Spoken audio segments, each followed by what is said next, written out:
जनसंवाद खबर में आपका स्वागत। रूपा हत्याकांड की गुत्थी सुलझी, अवैध संबंध को लेकर पति था खफा।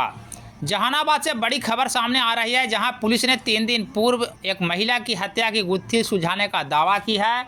इस संदर्भ में एसडीपीओ राजीव कुमार ने बताया कि जिले के निहालपुर मठिया गांव से रूपा देवी नामक महिला का शव बरामद हुआ था।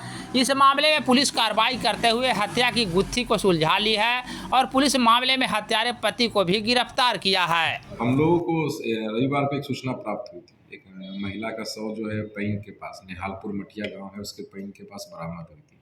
प्रथम दृष्टया एक गला दबा के हत्या का मामला आया था, जिसमें उसके ससुराल पक्षों का कहना था कि इसके साथ दुष्कर्म करके हत्या कर दी गई थी। मैं स्वयं घटनास्थल पे पहुंचकर वहां पे जितने साक्ष्य थे उसको इकट्ठा किया और कुछ ऐसे साक्ष्य हम लोगों ने बरामद किया जो उसके घर के सर्च के दौरान सेम उसका ही अहम टुकड़ा वहाँ पे प्राप्त हुआ। साथ ही हम लोगों ने डॉग स्क्वाड का भी सहारा लिया और फिर ये साक्ष्य सामने आ गया कि इस मामले में उसके पति का ही हाथ है। और फिर उसको जब पूछताछ के क्रम में उसके द्वारा इस बात को स्वीकार किया कि उसके पत्नी के अवैध संबंध थे और वो उसकी हत्या करा देती, इसीलिए वह उसको शौच के बहाने पैन के पास ले गया और फिर डंडे से गला दबाकर उसकी हत्या कर दी।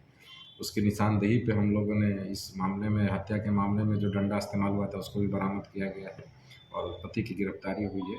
उसके परिजनों ने आवेदन में 2 नाम दिए हैं, जिनको जांच के उपरांत बेहतर कार्रवाई किया जाएगा। हत्या में कौन कौन लोग शामिल थे सर? पति ने अभी स्वीकृति बयान में तो खुद का ही नाम लिया है, बट हम लोग इस मामले में जांच कर रहे हैं। उसका कहना था कि वो अपनी पत्नी को बहला फुसलाकर कि शौच करने में हमको जाने में डर लगता है, पैन के पास ले गया और वहीं उसको पहले कान के पास डंडे से वार करके उसको बेहोश किया और फिर गला दबा के उसकी हत्या कर दी। उसका कहना था कि पति का हमारा संबंध और कुछ लोगों के साथ है, पत्नी का, और उसको संभावना थी कि पत्नी उसकी हत्या करवा देगी, इसलिए वो पहले ही उसकी हत्या करवा दी।